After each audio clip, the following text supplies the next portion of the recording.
बिस्मिल्लाहिर्रहमानिर्रहीम। मैं एक बंगले में काम करता था। वहाँ सिर्फ मालिक ही होता था। मैंने मालिक से पूछा, आपने शादी नहीं की? तो मालिक कहने लगा, मैंने 6 शादियाँ की, मगर मेरी हर बीवी कुछ ही दिनों के बाद मुझे छोड़ के भाग जाती। मैंने वजह पूछी तो मालिक ने ऐसी वजह बताई कि मैं मैट्रिक करके फारिग हुआ ही था तो वालिदैन एक्सीडेंट में मर गए। एक बहन थी, उसकी शादी हो चुकी थी। वालिदैन के मरने के बाद पता चला कि अब्बू ने किसी की बहुत बड़ी रकम कर्ज देनी है। उसे चुकाने के लिए घर बेचना पड़ा। अब्बू का कर्ज तो चुका दिया, मगर अब ये सवाल डराने लगा कि मैं किसके पास रहूँगा। होटल में रहने के पैसे नहीं थे, इसलिए मैं कुछ दिन बहन के घर रहने आ गया। मगर मेरा बहनोई और उसके घर वाले बात बात पर मुझे बेगैरती के ताने देते कि मैं बहन के घर रहता हूँ और उन लोगों के टुकड़ों पर पल रहा हूँ। मैं बहुत गैरत वाला था, इसलिए ऐसी बातें सुनकर मुझे गुस्सा आ जाता, लेकिन मेरी बहन मुझे रोक देती थी। मेरी बहन कहती कि अभी तुम मेरे पास रहो, इनकी बातों का बुरा मत मनाओ। जब तुम पढ़ लिख जाओगे तो नौकरी करना और अपना घर बना लेना, अभी मत जाओ। मगर रोज़ रोज़ के तानों ने मुझे बहन के घर छोड़ने पर मजबूर कर दिया। मैं नहीं चाहता था कि अपनी बहन पर बोझ बनूं। सवाल ये था कि यहाँ से निकल कर कहाँ जाऊँ। एक दिन मैंने अपने दोस्त से बात की कि मैं बाहर मुल्क जाकर पढ़ना चाहता हूँ, साथ में नौकरी भी करूँगा। ये सुनकर कहने लगा, फिर तुम काहिरा चले जाओ। मुझे बहुत हैरानी हुई कि काहिरा का मशवरा क्यों दे रहा है, वहाँ ऐसा क्या था। मेरी हैरानी देखकर दोस्त कहने लगा, यार हैरान मत हो, तुम्हें काहिरा का मशवरा इसलिए दिया क्योंकि मेरा भाई वहाँ रहता है। अगर तुम कहो तो मैं तुम्हें उसके पास भेज देता हूँ। हाँ ठीक है, तुम अपने भाई से बात कर लो, मैं काहिरा जाने के लिए तैयार हूँ। मैंने खुद ही फैसला कर लिया, मगर घर आया तो बहन रोने लगी और कहा कि अभी तुम छोटे हो, कैसे किसी अजनबी देश में रहोगे। मैंने बहन से कहा कि मैं तुम्हारे घर नहीं रहना चाहता। दूसरी तरफ मेरे दोस्त ने अपने भाई से बात की तो उसने कहा, ठीक है, तुम मेरे पास आ जाओ, मैं तुम्हारे वीज़े और टिकट का इंतज़ाम कर देता हूँ। जब तुम्हारी नौकरी लग जाएगी तो मेरे पैसे वापस कर देना। मेरे दोस्त के भाई को मुझ पर एतबार था, इसलिए मैं काहिरा आ गया। मगर मसला ये था कि मैं नौकरी कहाँ करूँगा, क्योंकि अजनबी देश में ना तो मेरी कोई सिफारिश थी, ना ही कोई जान पहचान, इसलिए यहाँ पर नौकरी मिलना इतना आसान काम नहीं था। इस मुश्किल वक्त में भी मेरे दोस्त के भाई ने मेरी मदद की। एक दिन जब मैं उसके घर बैठा हुआ था तो उसने दफ्तर से कॉल की और कहा कि मैं तुम्हें एड्रेस भेजता हूँ, तुम इस इंडियन आदमी के पास चले जाओ, उसे एक नौकर की ज़रूरत है। मेरे दोस्त के भाई ने जब मुझसे कहा कि मैं उस इंडियन आदमी से मिलूं जिससे एक नौकर की तलाश थी, तो मैंने फ़ौरन हामी भर ली। वो कहने लगा, तुम वहाँ जा तो रहे हो, मगर मैं तुम्हें उस आदमी के बारे में एक बात बता दूँ। ये सुनकर मैं चौंक गया और पूछा, क्या वो अच्छा आदमी नहीं? ये सुनकर वो कहने लगा, उस आदमी से मैं कभी मिला नहीं, मगर उसके बारे में अजीब व गरीब बातें मशहूर हैं। मैंने कहा, कैसी बातें मशहूर हैं? तो वो कहने लगा, उसके बारे में ये बात मशहूर है कि कोई भी नौकर उसके घर ज़्यादा दिनों तक काम नहीं करता। मेरे भाई के दोस्त ने मुझे डराना चाहा, मुझे काम की सख्त ज़रूरत थी, इसलिए मैंने उससे कहा कि मुझे उसके पास एक दफ़ा जाने दो, मैं ख़ुद वहाँ जाकर देखना चाहता हूँ कि उसके घर कोई काम क्यों नहीं करता। तो वो कहने लगा, फिर तुम ठीक है, तुम फ़लाँ जगह चले जाओ। मैं फ़ौरन गया। वो घर बहुत बड़ा था। मैंने देखा वहाँ कोई भी नौकर नहीं था, यहाँ तक कि गेट पर चौकीदार भी नहीं था। वो मालिक घर में अकेला ही बैठा हुआ था। मुझे कहने लगा कि मुझे एक नौकर की सख्त ज़रूरत है जो मेरे घर के काम काज भी करे और मेरा ख्याल भी रखे। क्या तुम ये काम कर लोगे? मुझे पैसों की बहुत सख्त ज़रूरत थी, इसलिए मैंने उससे कह दिया कि हाँ मालिक, मैं ये काम करने के लिए तैयार हूँ, मालिक कहने लगा, मैं चाहता हूँ कि तुम एक लंबे अरसे तक मेरे घर नौकरी करो, मगर मैं तुम्हें यहाँ नौकरी करने पर मजबूर नहीं कर सकता। अगर तुम्हें मेरे घर नौकरी करना अच्छा नहीं लगे तो ये नौकरी छोड़कर जा सकते हो। मुझे बहुत मुश्किल से नौकरी मिली थी, इसलिए मैं ये नौकरी छोड़कर जाना नहीं चाहता था।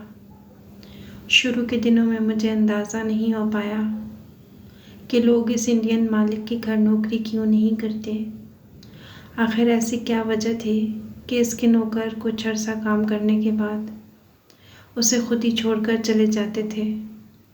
लेकिन जो वक्त गुजरता गया मुझे इस बात का पता चल गया।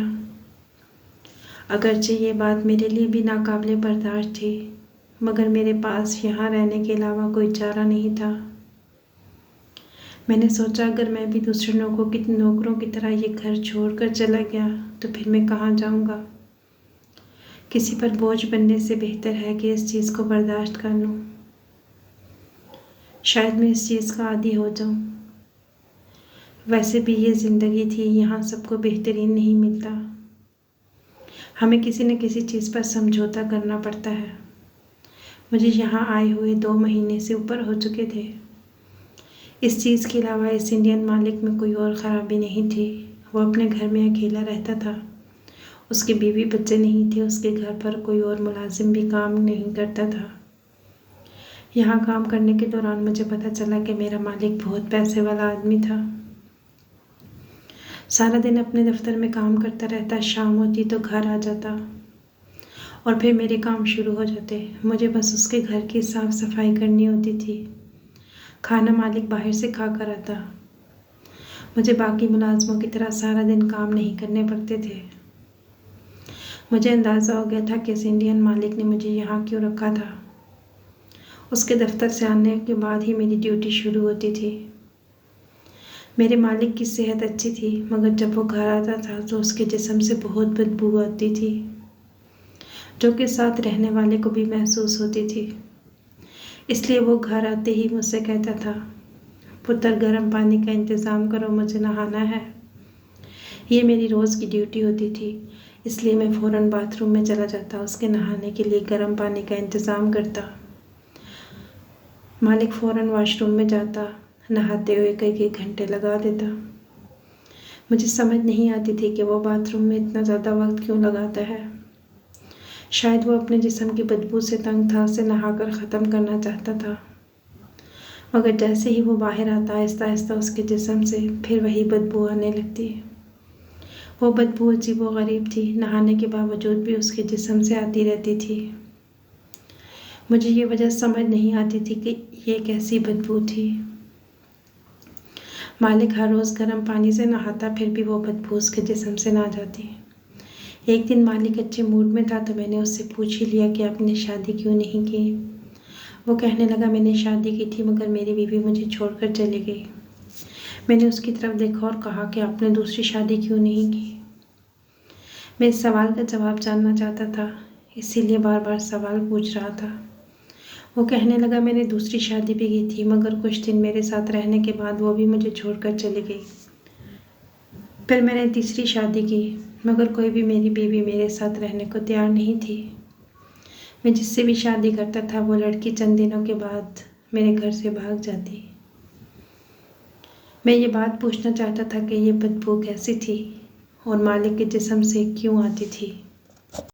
मालिक मेरी बात का जवाब देने लगा था कि इतने में उसका फ़ोन आ गया। शायद उसकी ज़रूरी मीटिंग थी, इसलिए वो घर से बाहर चला गया और मैं भी अपने काम में मसरूफ़ हो गया। शायद मालिक आज मुझे इस बदबू की वजह बता ही देता, मगर उसे जाना था। उसके जाने के बाद मैं सोचने लगा, मेरा मालिक जैसे भी था उसने मुझे अपने घर पर रखा हुआ था। वो मुझे अच्छी तनख्वाह दे रहा था और मेरे लिए यही काफ़ी था। उस दिन के बाद से फिर मुझे ये बात जानने का मौका नहीं मिल पाया। दिन गुजरते गए, यहाँ तक कि मुझे यहाँ 1 साल हो गया। मैं सारा दिन मालिक के घर पर काम करता था। जो ही रात होती मैं कुछ घंटे जाकर अपनी पढ़ाई मुकम्मल करता। मालिक ने जब यह सुना था कि मुझे पढ़ने का बहुत शौक़ है तो उसने मेरा दाखिला एक अच्छे कॉलेज में करवा दिया था। मैं बहुत खुश था क्योंकि मैं पैसे भी कमा रहा था और मेरी पढ़ाई भी मुकम्मल हो रही थी। मगर इसके साथ साथ ये बात मुझे बहुत हैरान कर रही थी कि न जाने क्यों मेरे मालिक के जिस्म से इतनी गंदी बदबू आती थी कि उसके साथ बैठना मुश्किल हो जाता था।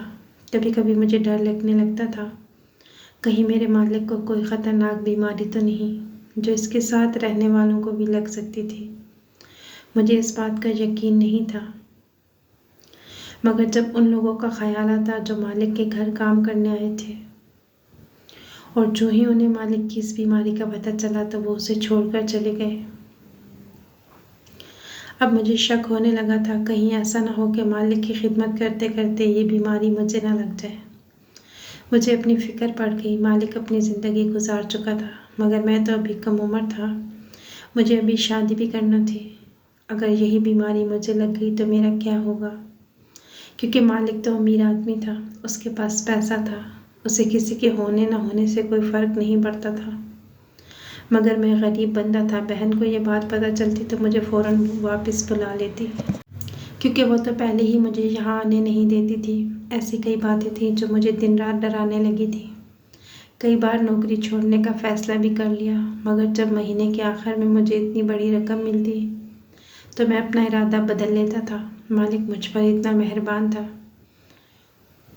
उसने मेरे साल भर की फ़ीस जमा करा दी थी। यही चीज़ें मुझे मालिक की नौकरी छोड़ने से रोक देती थी। अब मैं फिर से मालिक की खिदमत में लग जाता था, मगर डर और खौफ के साथ मुझे तजस्सुस भी था कि ये सब क्यों है। इतने अमीर बंदे को ये बदबू की बीमारी कैसे हो सकती है? वो दफ्तर जाकर ऐसा क्या काम करता था जिसकी वजह से उसके वजूद से इतनी गंदी बदबू आती थी? मैं जानना चाहता था मालिक से इस बारे में कि वो मुझसे खुलकर बात करे। हो सकता है मैं इस बीमारी के मुतालिक उन्हें कुछ बता सकूं, मगर मालिक मुझे बताने के बजाय इसे छुपाने की कोशिश करता था। मालिक को इस हालत में छोड़कर जाने का मेरा दिल भी नहीं करता था, क्योंकि मैं एहसान फरामोश नहीं कहलाना चाहता था। और सबसे बढ़कर मैं अपने काम से खुश था। मैं अक्सर अपनी बहन से फ़ोन पे बात करता। वो मुझसे पूछती थी कि मैं यहाँ खुश हूँ, मुझे यहाँ आकर कोई तकलीफ़ तो नहीं, मगर मैं उसे ये सब बताकर अफसरदा नहीं करना चाहता था। इसलिए मैं उसके आगे अपने मालिक की तारीफ़ें करता था और अपनी बहन को यकीन दिलाता था कि मैं यहाँ बहुत खुश हूँ। वैसे मालिक इस बीमारी के बारे में कुछ नहीं बताया था मुझे। मैं भी नहीं चाहता था कि मालिक का ये राज किसी और को पता चले। मालिक मुझ पर बहुत एतबार करता था। एक दिन मालिक घर आया तो कहने लगा, जामे पुत्र, आज मेरी तबीयत ठीक नहीं, मैं नहाना चाहता हूँ। क्या तुम मेरे लिए गर्म पानी का इंतज़ाम कर सकते हो? यह सुनकर मैं परेशान हो गया। मैंने मालिक को आज तक इतना थका हुआ नहीं देखा था। मैंने फ़ौरन पानी गर्म करने का इंतज़ाम किया और मालिक को बाथरूम ले गया। इससे पहले वो खुद ही बाथरूम जाकर नहा लेता था, मगर आज मालिक में खुद से नहाने की हिम्मत नहीं थी। इसलिए मैंने उसे नहलाने में मदद की, उसे कपड़े पहनाए और बाहर लाकर उसके बिस्तर पर सुला दिया। मालिक बड़ा चुप था। पता नहीं क्यों आज मालिक बहुत दुखी लग रहा था। मालिक को इतना चुप देखा तो मुझसे रहा न गया। मैंने मालिक से कहा, मालिक, मुझे आपसे एक बात पूछनी है, मगर ये बात पूछते हुए डर लगता है। यह सुनकर मालिक मुस्कुरा दिया और आहिस्ता से कहा, जामी पुत्र, आज मेरा भी बातें करने का दिल कर रहा है। तुम मुझसे जो पूछोगे मैं तुम्हें बता दूंगा। यह सुनकर मैं मालिक से कहने लगा, आपके जिस्म से बदबू क्यों आती है? वो कहने लगा, जामी पुत्र, ये सब मेरे बुरे कामों का नतीजा है। मैं भी तुम्हारी तरह कम उम्र था जब काहिरा कमाने के लिए आया था। मुझ पर किस्मत बड़ी मेहरबान थी, इसलिए यहाँ आते ही मेरा काम चल पड़ा, जिसने मुझे दिनों में अमीर कर दिया। इस बात ने मुझे मगरूर बना दिया। मैं बड़ा पैसे वाला था, मगर मैंने अपना पैसा अच्छे कामों में लगाने के बजाय अय्याशी पर लगा दिया। मैंने कई बार शादी की, मगर हर बार मेरी बीवी मुझे छोड़कर चली गई, क्योंकि मैं आवारा बंदा था। मेरे कई लड़कियों के साथ चक्कर थे। जब भी ये बात मेरी बीवी को पता चलती, वो मुझे छोड़कर चली जाती। मैं भी उसकी परवाह नहीं करता था, फिर नई शादी कर लिया करता था। क्योंकि मेरे पास पैसा बहुत था, मुझे लड़कियों की कमी नहीं थी। फिर इसके बाद मैं शादी के बंधन में नहीं पड़ना चाहता था। मैं चाहता था कि आज़ाद ज़िंदगी गुजारूं। कोई भी मुझे अय्याशियाँ करने से मना ना करे। मैं बीवियों को छोड़कर दूसरी औरतों के चक्कर में पड़ा रहा। उन्हें भी मेरे पैसे से मतलब था। वो भी मेरे करीब रहने लगी। मगर रफ्ता रफ्ता मुझे एहसास हुआ कि मेरे जिस्म से बदबू आने लगी थी। अजीब किस्म की बदबू नहाने के बाद थोड़ी देर के लिए ख़त्म हो जाती थी, मगर जैसे ही नहाने का असर ख़त्म होता फिर से बदबू आने लगती। मैंने कई डॉक्टरों से इलाज करवाया, मगर उन्होंने मुझे कोई ऐसी दवाई नहीं दी जिससे इस बदबू को ख़त्म किया जा सके। ये बात सुनकर मैं मालिक से पूछने लगा, इसीलिए तो आपके सारे नौकर आपको छोड़कर चले जाते थे? मालिक कहने लगा, हाँ जामी पुत्र, मैंने अब तक कई नौकर बदले हैं। मैं उन्हें बहुत अच्छी तनख्वाह देता था, मगर वो मेरी बदबू से तंग आकर घर से भाग जाते थे। हालांकि मैं उनसे ज़्यादा काम भी नहीं लेता था, मगर कोई भी इस बदबू की वजह से ज़्यादा अरसे तक मेरे साथ नहीं रहा। तुम वो पहले बंदे हो जिसने मुझे और मेरी बदबू को बर्दाश्त किया। मैं मुस्कुरा दिया। मैंने मालिक से कहा, मैं मजबूर था। मालिक ने मेरी तरफ हैरानी से देखा और कहा, कैसे मजबूरी? उस दिन मैंने मालिक को पहली बार अपने बारे में बताया। मालिक सुनकर चुप रहा। मैंने मालिक को खामोश देखा तो उससे पूछा, आपको पता था कि इतने बुरे काम करने के बाद आपके जिस्म में ये बदबू फैलती जा रही है, तो आपने इस काम को छोड़ क्यों नहीं दिया? मालिक कहने लगा, मैं उस चीज़ का आदी हो गया था, उसके बगैर नहीं रह सकता था। मैंने इस बीमारी को बर्दाश्त कर लिया, मगर उस चीज़ से दूर रहना मेरे लिए मुश्किल था। मैंने मालिक को पहली बार इतनी परेशान देखा। मैंने कहा, मुझे आपकी तबीयत ठीक नहीं लगती, मैं डॉक्टर को बुलाता हूँ फ़ोन करके। ये सुनकर मालिक उदास हो गया। मैंने कहा, आपका कोई इस दुनिया में है तो उसे बुलाऊं? मालिक कहने लगा, जामी पुत्र, मेरा इस दुनिया में कोई नहीं। ये पैसा मेरा है, ये घर मेरा है, गाड़ी मेरी है, मगर मेरे अपनों ने मुझे मेरी हरकतों की वजह से छोड़ दिया। ये कहकर मालिक रोने लगा।